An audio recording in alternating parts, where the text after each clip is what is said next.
नमस्कार दोस्तों, स्वागत है आपका हमारी इस वीडियो में। जैसे कि आप सभी को पता है कि बीएड और बीटीसी का जो मामला सुप्रीम कोर्ट में गया था, ठीक है, वो फैसला तो पहले आ चुका था कि बीएड को पूर्ण रूप से प्राइमरी से बाहर कर दिया गया। लेकिन अब फैसला ये था कि जो लोग बीएड कर रखे हैं जिन्होंने, और जो टीचर बन चुके हैं पहली पुरानी भर्ती में, वे लोग रह पाएंगे नहीं रह पाएंगे बीएड में। तो उसका फैसला भी आ चुका है।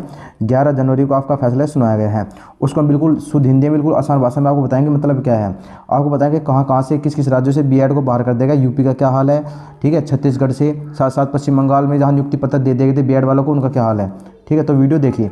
तो बात करते हैं जो बीएड बीटीसी मामले बीएड की तरफ से याचिका दर्ज की गई, तो इस याचिका को पूरी तरीके से रद्द कर दिया गया है। यानी कि अब क्या कि बीएड को किसी पीआरटी भर्ती में शामिल होने का अधिकार नहीं है। तो किस कोई भी राज्य हो, सभी राज्यों के ये नियम लागू है। ठीक है, तो अब आगे बताते हैं कि ये जजमेंट कब से लागू होगा। तो आपको जजमेंट 2018 से लागू होगा, यानी जब से बीएड को प्राइमरी में पीआरटी में शामिल किया गया था, ठीक है, तब से ये आपका लागू होगा जजमेंट, और 2018 से लागू होगा। तो इसके लिए जो यूपी के अंदर 69,000 शिक्षक भर्ती हुई, जिसमें बहुत से बच्चे थे, बहुत ज़्यादा सीटें थी जो बीएड वालों को दे दी गई थी। मतलब बीएड वाले सिलेक्ट हुए तो उनके नंबर अच्छे थे भाई, इसलिए तो 69,000 में चयनित 40,000 बीएड धारकों को इस बाहर होने की पूरी कगार है। ईश्वर उनकी रक्षा करें, हम तो ये प्रार्थना करेंगे। तो आप खुद देख लीजिए कितना बड़ा डिफरेंस है। 69,000 में 40,000 से बीएड के हैं। अगर ये बाहर हो जाता है तो बहुत बड़ी वैकेंसी यूपी में आ सकती है, क्योंकि पूरे स्कूल खाली हो जाएंगे। ठीक, बहुत बड़ी संख्या में बीएड विद्यार्थी जो है शामिल हुए हैं।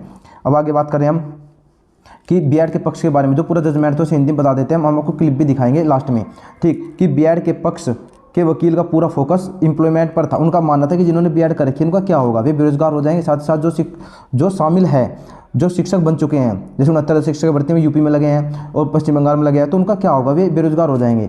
जबकि जज साहब का पूरा फोकस किस पर था, आरटी एक्ट 2005 के क्वालिटी एजुकेशन पर था। उनका मानना था कि वे प्राइमरी बच्चों पढ़ाने के लिए एलिजिबल नहीं है, क्योंकि उन्हें उस तरह की शिक्षा, उस तरह का जो ट्रेनिंग होती है ना, वो नहीं मिली है। समझ गए ना, जिसके तहत जज साहब का कहना था कि बीएड वाले योग्य ही नहीं है, उनको इस तरह की ट्रेनिंग ही नहीं दी गई है, और बस यहीं पर जज साहब ने पटकनी दे दी, पूरा खेल खत्म हो गया। समझ गए ना, यानी कि प्राइमरी वालों में, ठीक है, जो वकील थे बीएड के पक्ष के, उन्होंने कहा था कि जो आपको पता है बीएड तो बाहर कर दी गई थी पहले, सिर्फ वे थे जो जॉब कर रहे हैं, बीएड करके जो जॉब कर रहे हैं, जो टीचर बन चुके हैं, उनके लिए था ये। ठीक, तो उन्होंने कहा कि वे लोग एम्प्लॉयमेंट की बात करते हैं तो बेरोजगार हो जाएंगे, कहाँ जाएंगे, क्या करेंगे। तो उन्होंने कहा कि आप जजमेंट, आप बात करें एम्प्लॉयमेंट की, हम बात करें आरटी एक्ट 2005 की। ठीक, हम एजुकेशन पर बात करें या रोजगार पे बात करें, लेकिन ये ऐसा नहीं माना गया, उनको पूरी तरीके से बाहर कर दिया गया है। और जज साहब ने फैसला सुना दिया कि बीएड को बाहर कर दिया गया। बात करते हैं कि किन राज्यों से, ऐसे 10 राज्य, 8-9-10 राज्य आपको बताते हैं जहाँ से बीएड बाहर हुई है। और ये पहली बार नहीं, ऐसे बहुत सी जगह पर पहले भी हुआ है। जब सरकार नौकरी ले लेते हैं बच्चे, उनको निकाल भी दिया जाता है बाद में 3-4 साल के बाद भी। बिहार शिक्षा भर्ती में यही हुआ था। ठीक है, वहाँ क्या हुआ कि पटना कोर्ट ने कहा था कि बिहार में 22,000 जो बीएड वाले बाहर कर दिए जाए। अभी उनको बाहर कर दिया गया, उनकी जो था ना प्रोसेसिंग था, उनको ज्वाइनिंग लेटर को रोक दिया गया था, उनके स्थान पर बीटीसी वालों को नौकरी दे दी जाए। उन्होंने कहा कि फाइनल जजमेंट अब सिर्फ सुप्रीम कोर्ट पर डिसाइड कर देता है, सुप्रीम कोर्ट जो डिसाइड करेगा वही होगा।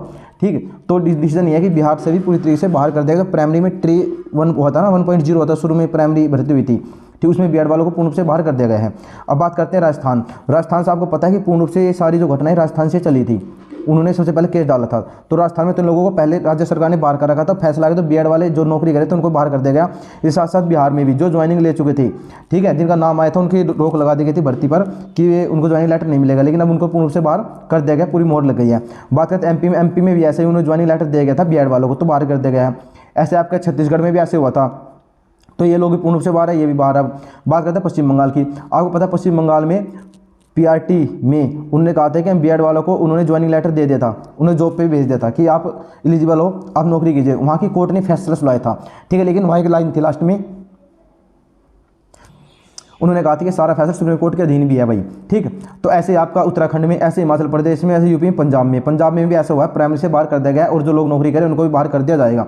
अब बात करते हैं यूपी की। बात करें 69,000 भर्ती हुई थी, तो उसमें पूर्ण रूप से भाई आप लोग असुरक्षित हो, आप सुरक्षित नहीं हो, आप कितनी भी याचिका डाल लेना, ठीक है, सब याचिका खारिज कर दी जाएगी, क्योंकि जज साहब ने, सुप्रीम कोर्ट के जज साहब ने, आप खुद सोचिए, आरटी 2005 का वाला दिया है, उसके अनुसार आप योग्य ही नहीं हो, और 2018 से फैसला लागू हुआ है, तो आपका भविष्य पूर्ण रूप से खतरे में है भाई। ठीक है, हम ये नहीं कहेंगे कि आप बाहर हो जाओगे, बस यही है कि भाई आपका भविष्य खतरे में है, आप याचिका दर्ज करो, इसके कोई फ़ायदा नहीं होगा। ठीक है, हम आपको क्लिप भी दिखा देते हैं, वो जो जज साहब ने बताई थी कि कैसे क्या क्या है, कि आप किस चीज़ पर, ये जो मैंने लिखा ना ऐसे कि इम्प्लॉयमेंट पर पूरा फोकस था वकील का, उनका था किस पर, एजुकेशन पर। तो वो क्लिप आपको दिखा देते हैं। अगर वीडियो अच्छी लगे तो सब्सक्राइब जरूर कर देना। क्लिप देख लीजिए, लास्ट में जो क्लिप है। Advertisement of 2020, they would be over age now for any other. Can I give another? Thank you, sir. Only thing is, you are saying, what are you focusing on? you are focusing ultimately on employment. Yes. That we are the entire focus of the Education. no, not on education. Education is them.